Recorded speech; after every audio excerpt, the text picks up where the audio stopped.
Hello everyone, welcome back to the Rana academy. आज के lecture के अंदर हम क्लास 10th आईसीएसई का जो चैप्टर 5 है उसके सी पार्ट को हम स्टार्ट करने वाले हैं। जो टॉपिक आज हमने डिस्कस करना है वो है आपका lens formula, magnification and the power of the lens. तो बिना कोई टाइम वेस्ट किए चलिए शुरू करते हैं। अब हम बात करते हैं लेंस फॉर्मूला की, लेकिन लेंस फॉर्मूला के अंदर हम एक्चुअली में यूज करते हैं फोकल लेंथ को, distance of an object from the optic centre and the distance of an image of the optic centre. Actually में इन तीनों को मिलाकर जो एक रिलेशन बनाया गया उसी को ही लेंस फॉर्मूला कहते हैं। पहले मैं आपको यह बता देता हूं कि एक्चुअली में distance of an image, distance of an object and focal length कैसे कैलकुलेट किया जाता है। देखिए, मान लीजिए कि आपके पास ये एक कॉन्वेक्स लेंस है और ये है आपकी प्रिंसिपल एक्सिस। पहली बात, ये बात हमेशा याद रखना कि कोई भी ऑब्जर्वेशन जब ली जाती है वो हमेशा ऑप्टिकल सेंटर से ही ली जाती है। ये बात आप कभी मत भूलना।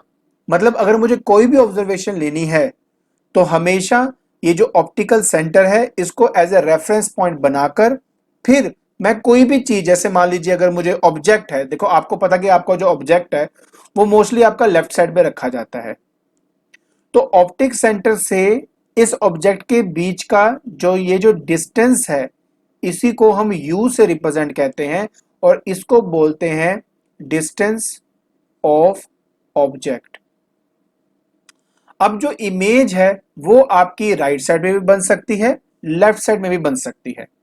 अगर तो राइट हैंड साइड में बन रही है तो इसका मतलब जो आपकी इमेज है वो रियल इमेज है, और रियल होगा तो इन्वर्टेड होगा। अगर ऑब्जेक्ट आपका लेफ्ट हैंड साइड पे बन रहा है तो इसका मतलब वो एक वर्चुअल इमेज है, और अगर वो वर्चुअल है तो वो आपका इरेक्ट भी होगा। तो कोई भी जो इमेज है ना उसकी दूरी फ्रॉम द सेंटर, मतलब ऑप्टिकल सेंटर, उसको हम v से रिप्रेजेंट करते हैं। तो मतलब ये क्या हुआ, ये हो गया आपका डिस्टेंस ऑफ एन इमेज। इसके बाद हर एक लेंस का अपना एक फोकस होता है, और जब भी मैं फोकस कहता हूं तो सेकंड प्रिंसिपल फोकस के बारे में बात करता हूं मैं। तो देखिए, अगर मैं कन्वेक्स की बात करूंगा तो यहां पे कहीं पे इसका फोकस होगा। तो ऑप्टिकल सेंटर से फोकस के बीच के लेंथ को हम फोकल लेंथ का नाम देते हैं, फोकल लेंथ का नाम देते हैं, और हम इसको f से ही रिप्रेजेंट करते हैं। अब इन तीनों में जो रिलेशन है वो है 1/f is equal to 1/v minus 1/u। ये जो डेरिवेशन है ये आपके सिलेबस में नहीं है तो आपने ये डेरिवेशन नहीं करनी है, आपने सिर्फ ये रिलेशन याद रखना है। तो इसमें f क्या है, ये f हो गया आपका फोकल लेंथ, v जो है वो है distance of an image from the optical centre, and u जो है वो है आपका distance of an object from the optical centre. अब पता क्या है, अगर आपने न्यूमेरिकल के अंदर अगर इस फॉर्मूले का इस्तेमाल करना है, मतलब अगर आपने f की वैल्यू सब्स्टिट्यूट करनी है या v की वैल्यू सब्स्टिट्यूट करनी है या u की वैल्यू सब्स्टिट्यूट करनी है, तो उसके लिए हमेशा हम एक साइन कन्वेंशन का ध्यान रखते हैं। तो चलिए पहले मैं आपको वो साइन कन्वेंशन के बारे में ही बता देता हूं। अब देखिए, हमारे पास मान लेते हैं कि एक कॉन्वेक्स लेंस है। प्लीज थोड़ा ध्यान से समझना ताकि मैं आपको हर बात अच्छे से बता सकूं। तो देखिए, ये मेरा कॉन्वेक्स लेंस है। तो जो ऑप्टिकल सेंटर होता है ना हमारा, हम उसको एज एन ओरिजिन की तरह लेके चलते हैं फॉर ए कोऑर्डिनेट सिस्टम। मतलब हमारा एक तरह से ये एक इमेजिनरी कोऑर्डिनेट सिस्टम है जिसका ओरिजिन कोइंसाइड करता है ऑप्टिकल सेंटर से। मतलब यहां पर क्या होगा, आपका ओरिजिन होगा। अब अगर आप कोई भी ऑब्जर्वेशन या कोई भी मेजरमेंट राइट हैंड साइड पे लेते हो तो आप उसकी वैल्यू पॉजिटिव डालोगे। मतलब ये एक्स एक्सिस की तरह बिहेव करेगा, माइनस एक्स एक्सिस की तरह, ये वाई एक्सिस की तरह, और ये माइनस वाई एक्सिस की तरह बिहेव करता है।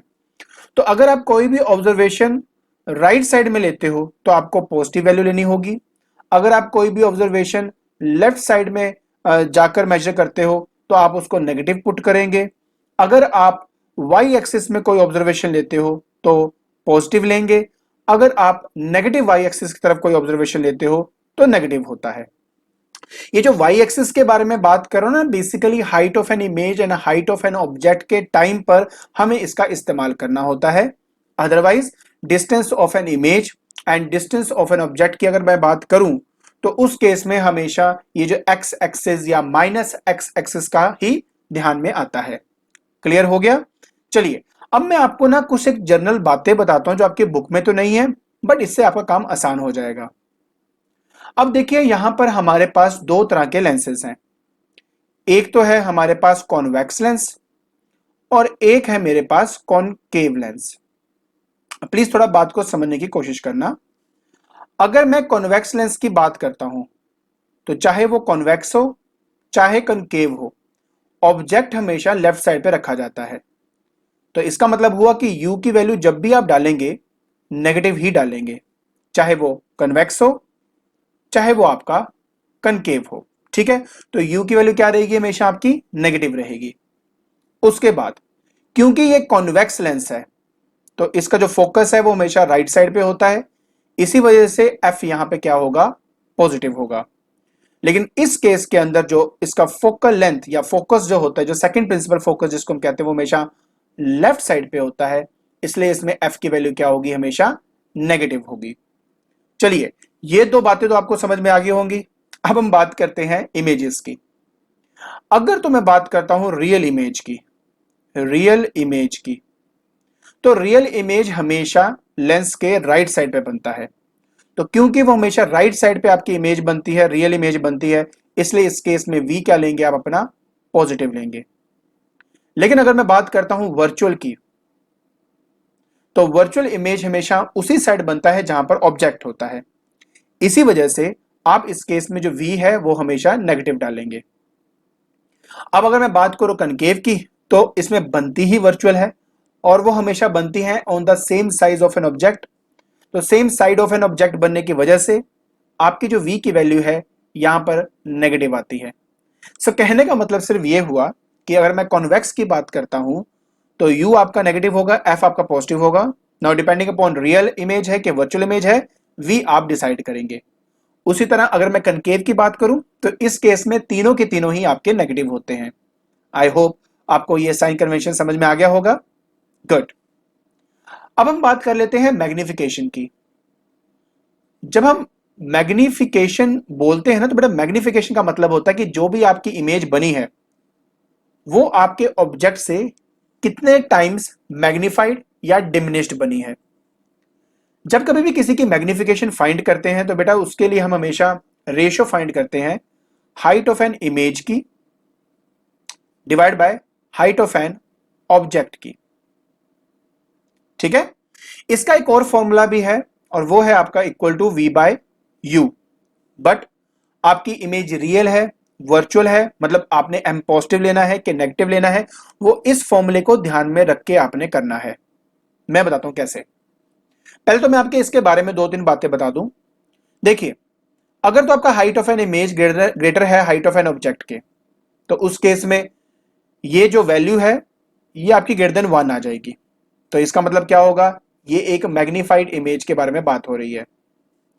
अगर आपका हाइट ऑफ एन इमेज बराबर है हाइट ऑफ एन ऑब्जेक्ट के, मतलब आपका मैग्निफिकेशन इस केस में क्या आ जाएगा? 1 आ जाएगा। तो इसका मतलब होगा कि ये एक सेम साइज है। अगर आपका height of an image less than height of an object है, जो कि अगर इस केस में देखें तो m की वैल्यू आपकी लेस देन 1 आ जाएगी। तो इसका मतलब है ये एक डिमिनिश्ड इमेज को रिप्रेजेंट करता है। तो समझने वाली बात सिर्फ इतनी है कि अगर m की वैल्यू ग्रेटर देन 1 है तो मतलब आपके पास एक मैग्नीफाइड इमेज है।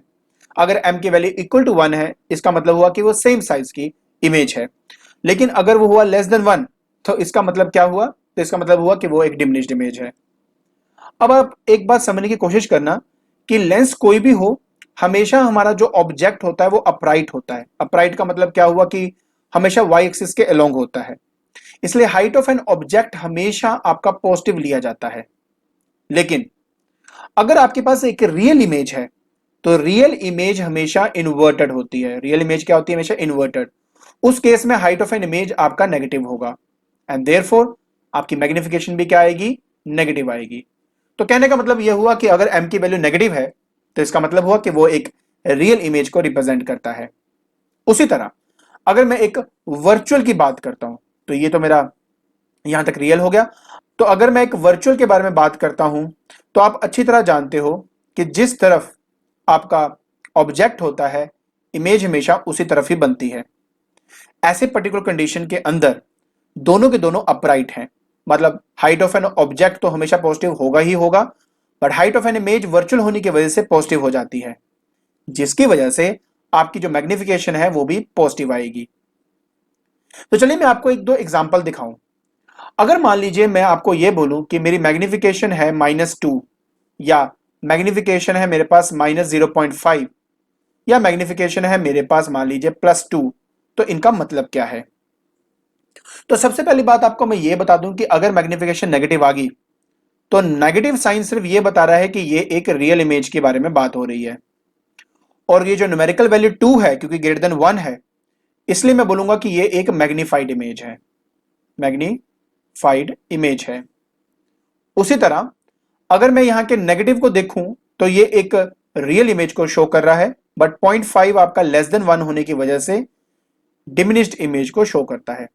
यहां पे डिमिनिश्ड आपकी इमेज होती है। अब यहां पे जो पॉजिटिव साइन है वो रिप्रेजेंट करता है कि ये एक वर्चुअल इमेज के बारे में बात हो रही है, और ये जो 2 साइन है ये रिप्रेजेंट कर रहा है कि ये आपका एक मैग्नीफाइड मैग्नीफाइड आपकी इमेज है। तो अगर कुछ बातें तो हम ये नंबर को देखकर ही पहचान लेते हैं, जैसे कि अगर उसने रियल बोल दिया तो मैं समझ जाऊंगा कि ऑटोमेटिकली ये एक रिप्रेजेंटेशन हो रही है कॉन्वेक्स की। अगर मैं +2, जहां पे मतलब बात हो रही है वर्चुअल और मैग्नीफाइड, और वर्चुअल और मैग्नीफाइड सिर्फ कन्वेक्स में होता है, तो इसको देखकर भी आप वो कह सकते हो। हाँ, अगर मैं इसकी बात करूं, क्योंकि यहां पर उसने रियल बोल दिया, तो रियल हमेशा कॉन्वेक्स में ही बनता है, तो मुझे पक्का यकीन है कि ये एक कॉन्वेक्स लेंस को ही बता रहा है। आई होप आपको ये जो मैग्निफिकेशन है ये समझ में आ गया होगा। चलिए अब मैं आपको लेके चलता हूं पावर की तरफ, कि पावर क्या होता है आपका। पावर की जब हम बात करते हैं तब हम कहते हैं it is the ability of a lens to deviate a ray of light from its original path. मतलब क्या है, मैं मतलब आपको समझाता हूं। देखिए मान लीजिए कि मेरे पास ना ये एक लेंस है। अब इस पर्टिकुलर कंडीशन के अंदर यहां पे एक रे ऑफ लाइट इस पे फॉल हुई। मैं यहां पे एक लेंस और ले लेता हूं लाइक दिस, और अब रे ऑफ लाइट इसमें फॉल हुई। अब क्या हुआ कि ये वाले लेंस ने क्या किया कि जैसे रे इसमें फॉल हुई, पैरेलल था तो फोकस तो होगा ही ना आपका, उसी में से पास करेगा। तो इसने क्या किया, रे ऑफ लाइट को आपके बेंड कर दिया लाइक दिस। और जब मैं इस वाले लेंस की बात करता हूं तो इसने ज्यादा बेंड कर दिया लाइक दिस। तो कहने का मतलब क्या हुआ कि अगर मैं यहां से देखूं कि ओरिजिनल पाथ से ये कितना डेविएट हुआ, तो मुझे ये देखने को मिलता है कि इस वाले पर्टिकुलर लेंस ने मेरी रे ऑफ लाइट को ज्यादा डेविएट किया अपने ओरिजिनल पाथ से। तो क्योंकि इस वाले लेंस ने इस वाले लेंस से ज्यादा डेविएट किया, तो अगर ये L1 लेंस है, ये मेरा L2 लेंस है, तो पावर ऑफ L1 मतलब पावर ऑफ फर्स्ट लेंस ज्यादा होगी पावर ऑफ सेकंड लेंस के। अब एक बात जो आपने ध्यान में यहां देखनी है वो ये है कि जिसका पावर ज्यादा होता है उसका जो फोकल लेंथ है वो ऑटोमेटिकली कम हो जाता है। तो मतलब पावर कम है तो फोकल लेंथ क्या होगी, उसकी ज्यादा होगी। पावर और फोकस या फोकल लेंथ में जो रिलेशन होता है वो है power is equal to 1 upon focal length. तो ये बात याद रखना कि अगर आपने फोकस को मीटर में डालना है तो आप डायरेक्टली ये वाला फॉर्मूला यूज करेंगे, और जो यूनिट है पावर की वो हमारी डायोप्टर होती है, एंड आप उसको डी से रिप्रेजेंट करते हो। लेकिन अगर आपने फोकल लेंथ सेंटीमीटर में डालनी है तो पहले ऑफ कोर्स आप मीटर में कन्वर्ट करोगे ना। तो कहने का मतलब है कि आप ये वाला फॉर्मूला डायरेक्टली इस्तेमाल कर लेना अगर आप सेंटीमीटर में फोकल लेंथ को डालना चाहते हो। तो इन दोनों कंडीशन के अंदर आपको सेम पावर मिल जाएगी, एंड उसका जो यूनिट है वो क्या होता है, आपका डायोप्टर होता है। इसके अलावा आपको मैं एक बात पहले भी शायद बताई थी कि thin lens and thick lens का क्या रोल होता है। मैंने आपको बताया था कि अगर आपके पास एक थिक लेंस है, थिक लेंस, तो उसका जो फोकस होता है या फोकल लेंथ होता है वो हमेशा कम होता है। ये हमने जो पहला पार्ट था उसमें ये स्टडी किया था। एंड क्योंकि इसका फोकल लेंथ कम है तो इसका मतलब इसका जो पावर है वो ज्यादा होगा। और अगर मेरे पास एक थिन लेंस है तो थिन लेंस के केस में जो फोकल लेंथ होता है वो ज्यादा होता है as compare to of course thick lens. तो इसका मतलब इसका पावर क्या होगा, कम होगा। जिस तरह फोकस के लिए हम एक साइन कन्वेंशन का इस्तेमाल करते हैं, तो पावर में भी साइन कन्वेंशन होती है। जैसे देखिए, आप ये तो अच्छी तरह जानते हो कि पावर क्या है, मेरा 1 अपॉन फोकल लेंथ है। तो कॉन्वेक्स के केस में क्योंकि फोकस हमेशा पॉजिटिव होता है, तो देयरफॉर पावर इस केस में भी पॉजिटिव होगा। और कॉनकेव के केस में हम जानते हैं कि एफ हमेशा नेगेटिव होता है, सो देयरफॉर आप कहेंगे कि पावर भी क्या है आपका, नेगेटिव है। सो मतलब अगर मैं लिखता हूं कि -2 डायोप्टर, तो माइनस का यहां पे सिर्फ सीधा ये मतलब हो गया कि मेरे पास ये एक कॉनकेव लेंस है, लेकिन इसकी फोकल लेंथ अगर निकालनी है तो जस्ट यहां वैल्यू सब्स्टिट्यूट करूंगा, तो मेरा जो आंसर है यहां से आ जाएगा 50 सेंटीमीटर या 0.5 मीटर फोकल लेंथ। हाँ, माइनस साइन रहेगा बिकॉज ये कनकेव को रिप्रेजेंट कर रहा है, तो हम इस तरह से इसको कन्वर्ट कर सकते हैं। लास्ट जो हमने आज करना है वो है बेटा कॉम्बिनेशन ऑफ लेंस का, कि मतलब मेरे पास दो लेंसेस हैं, अगर मैं उनको आपस में कंबाइन कर दूं तो मेरा जो नेट या टोटल फोकल लेंथ या टोटल नेट पावर क्या आएगी वो मुझे पता होनी चाहिए। थोड़ा ध्यान से देखना। सपोज कर लो कि मेरे पास यहां पे एक कॉन्वेक्स लेंस है और उसी के साथ मैंने कंबाइन कर दिया, अटैच कर दिया एक कॉनकेव लेंस। तो ये मेरा कॉन्वेक्स हो गया, ये मेरा कॉनकेव हो गया। इसकी जो पावर है वो है 5 डायोप्टर और इसकी जो पावर है वो है -3 डायोप्टर। ठीक है, ये पावर 1 है, ये पावर 2 है। तो अगर मुझे नेट पावर निकालनी है तो बेटा वो हमेशा इनका सम होता है, मतलब P1 प्लस P2 आपने करना है। उस कंडीशन में एक बात आपको मैं पहले बता दूं, ये कंडीशन तभी फुलफिल्ड होती है अगर दोनों आपस में अटैच्ड हो। अगर इन दो लेंसेज के बीच में गैप होगा तो फॉर्मूला अलग होता है, जो बेसिकली +2 में मैं करवाता हूं, बट आपके सिलेबस में नहीं है तो मैं वो उसको नहीं करवा रहा हूं। ठीक है, तो जब आप इसको आपस में कंबाइन करेंगे तो आपका आंसर आ जाएगा बेटा आपके पास 5 dioptre -3 dioptre, answer 2 dioptre and +2 ये बताता है कि ये एक कॉन्वेक्स की तरह बिहेव करेगा। तो कहने का मतलब सिर्फ इतना है कि जब ये कंबाइंड होंगे तो this combination will behave like a convex lens जिसकी पावर होगी 2 डायोप्टर। और यहां से आप फोकल लेंथ भी फाइंड कर सकते हो, जो कि आपको पता है 50 सेंटीमीटर आपके पास आएगा। लेकिन अगर आप मान लेते हैं कि मेरे पास ऐसे ही एक फिर से कॉम्बिनेशन में यहां बना लेता हूं और ये जो है आपका है 5 डायोप्टर और इस बार मैं मान लेता हूं कि ये मेरा -7 डायोप्टर है। इस कंडीशन में अगर मैं नेट पावर निकालूंगा तो वो आएगा 5 डायोप्टर -7 डायोप्टर मतलब -2 डायोप्टर। तो इसका मतलब है कि this combination is equivalent to a concave lens जिसका फोकस या फोकल लेंथ है वो है -50 सेंटीमीटर, मतलब लेफ्ट साइड पे इसका जो फोकस होगा 50 सेंटीमीटर पे होगा।